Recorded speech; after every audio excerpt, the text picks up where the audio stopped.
of the week start on Thursday with core PCE price index, final GDP, and final GDP price index.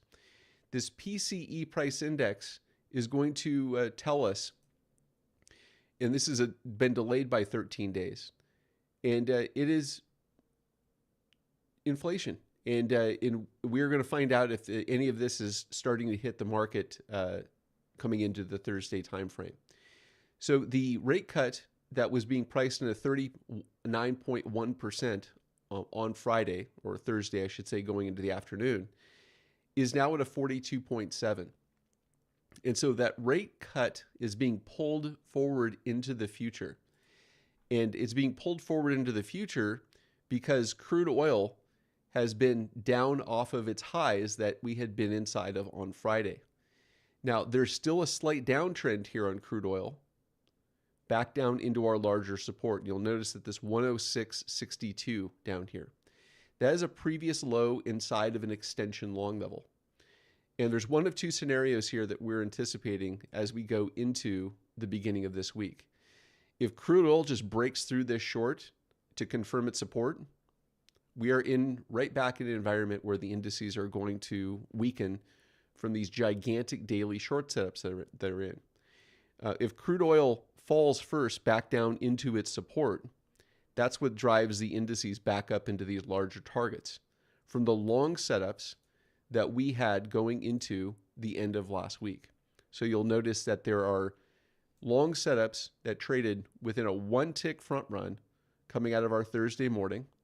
And then we had pullbacks here going into Thursday. And then on the reopen, we ran right into the longs. Those targets, there's three unfilled targets above us.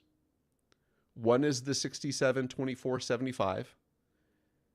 The other target is from our Thursday's lows to highs. That target is the 66.7775. And then we have a third target, which is the 66.7125. Now, as we go into the reopen here, we're looking at the gap fill from the perspective of Thursday's close. So it's the last 4 o'clock close. And we're sitting almost right on top of it, the 66.23. And so we are within 10 points of the previous day's 4 o'clock close. We're anticipating a gap fill. And then we're going to find out if the VIX continues to defend its resistance up here. If it does, the indices will rally. If the VIX continues to defend this short, again, the indices rally into their larger targets above. One little kind of thing that we're going to be looking for this week is that if the VIX breaks through its shorts and crude oil breaks through its shorts, what's going to happen to the indices? They're going to have ended this grind higher that we've had up into their larger resistance levels. And if you zoom out on the daily charts, it's actually better if you look at the 12-hour chart, you can see that we're grinding again. How many bounces is this now into resistance? Here's the first one into a double top. Here's the second, the third, the fourth, the fifth, the sixth, the seventh. You could make a case this is an eighth.